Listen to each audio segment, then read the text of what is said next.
Selamat siang untuk kita semua. Perkenalkan, nama saya Afontianus Bainanu.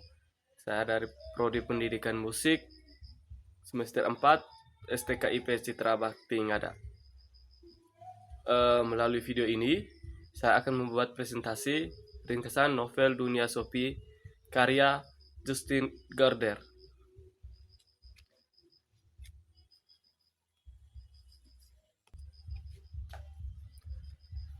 Novel dimulai dengan kehidupan seorang gadis 14 tahun yang bernama Sophie Amundsen.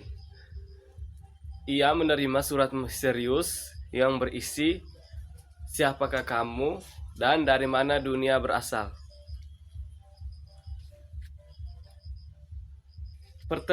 Pertanyaan sederhana tersebut membuat Sophie memikirkan dirinya sendiri, kehidupannya, dan alam semesta. Melalui surat-surat berikutnya, ia diperkenalkan pada filsafat sebagai upaya manusia mencari kebenaran menggunakan akal sehat sendiri.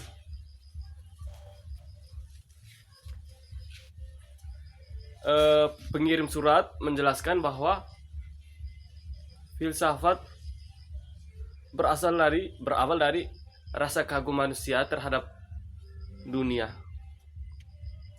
Sophie kemudian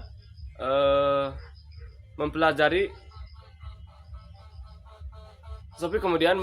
bagaimana masyarakat kuno menjelaskan alam melalui mitos sebelum munculnya para filsuf Yunani yang mulai menggunakan pemikiran secara rasional.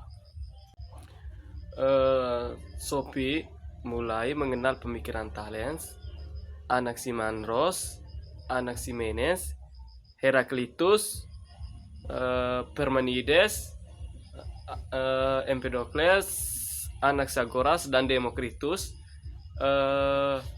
yang berusaha menjelaskan asal-usul alam secara logis. Filsafat lahir dari rasa ingin tahu manusia terhadap pencarian penjelasan yang rasional terhadap dunia. Kemudian Sophie mempelajari tokoh-tokoh besar filsafat Yunani. Socrates mengajarkan pentingnya bertanya dan berpikir kritis. Kemudian Plato menjelaskan bahwa dunia yang terlihat hanyalah bayangan dari dunia ide yang sempurna. Aristoteles menekankan bahwa pentingnya pengamatan terhadap alam dan penggunaan logika untuk memperoleh pengetahuan. Kemudian selanjutnya Sophie mulai mempelajari perkembangan filsafat Helenisme yang melahirkan aliran Stoa, Epikureanisme, dan Sinisme. Masing-masing mengajarkan cara mencapai kebahagiaan dan ketenangan hidup.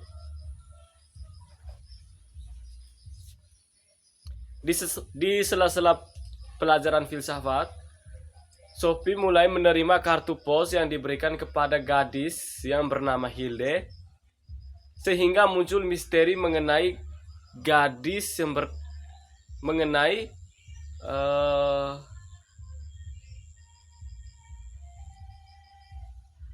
misteri mengenai hubungan dirinya dengan Hilde. Perkembangan filsafat Yunani menjadi dasar ilmu pengetahuan, etika dan logika.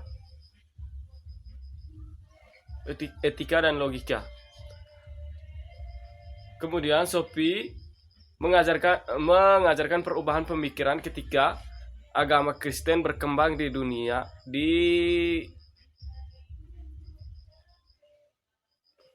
ketika agama Kristen mulai berkembang di Eropa. Para filsuf abad pertengahan berusaha menyelaraskan iman dengan akal. Setelah itu muncul Renaissance yang menghidupkan kembali semangat ilmu pengetahuan seni dan kebebasan berpikir. Pada masa barok, muncul pertanyaan baru mengenai hubungan Tuhan, manusia, dan alam. Sophie kemudian mempelajari pemikiran René Descartes yang terkenal dengan pertanyaan, "Aku berpikir, maka aku ada." Serta filsafat Spozania yang memandang Tuhan dan alam sebagai satu kesatuan.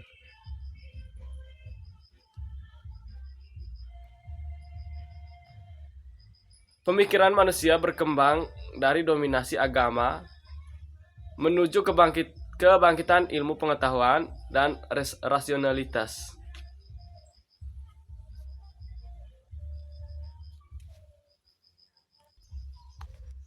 Kemudian Sophie mulai mempelajari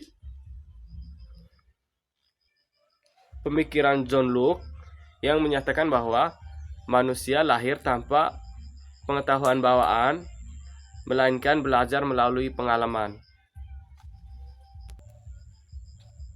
David Hume mengkritik bahwa keyakinan manusia mengenai sebab akibat, sedangkan George Berkeley menyatakan bahwa sesuatu ada karena dipersiapkan. Kemudian pada masa pencerahan, masyarakat mulai mengutamakan akal, pendidikan, ilmu pengetahuan, serta hak asasi manusia. Kemudian Sophie mempelajari filsafat Immanuel Kant yang menggabungkan rasionalisme dan empirisme menjadi teori pengetahuan yang baru. Menjadi teori pengetahuan yang baru. Manusia mulai menempatkan akal sebagai dasar utama dalam memahami dunia.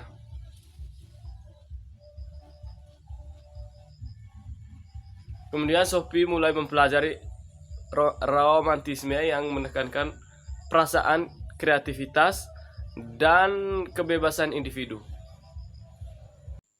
Setelah itu Sophie mulai mempelajari Hegel yang menjelaskan bahwa perkembangan sejarah melalui proses dialektika.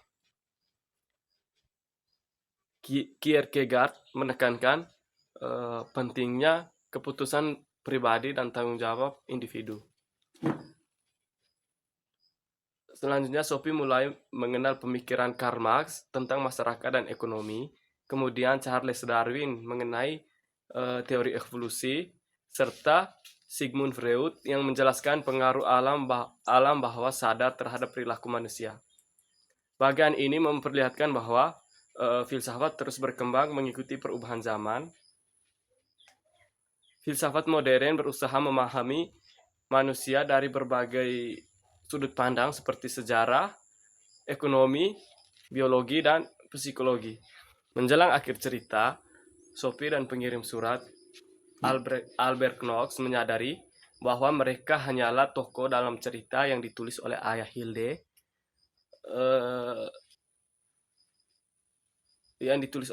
ayahnya Hilde. Kemudian mereka berusaha untuk membebaskan diri dari kendali sang penulis. Pada pesta ulang tahun Hilde, batas antara dunia nyata dan dunia fiksi menjadi kabur. Novel ini diakhiri dengan akhir terbuka yang mengajak pembaca merenungkan hakikat peradaban manusia, kebebasan, kenyataan, dan arti kehidupan. Pembaca diajak memahami bahwa filsafat bukan hanya kumpulan teori, tetapi cara berpikir kritis untuk memahami diri sendiri dan dunia. Sekian dan terima kasih.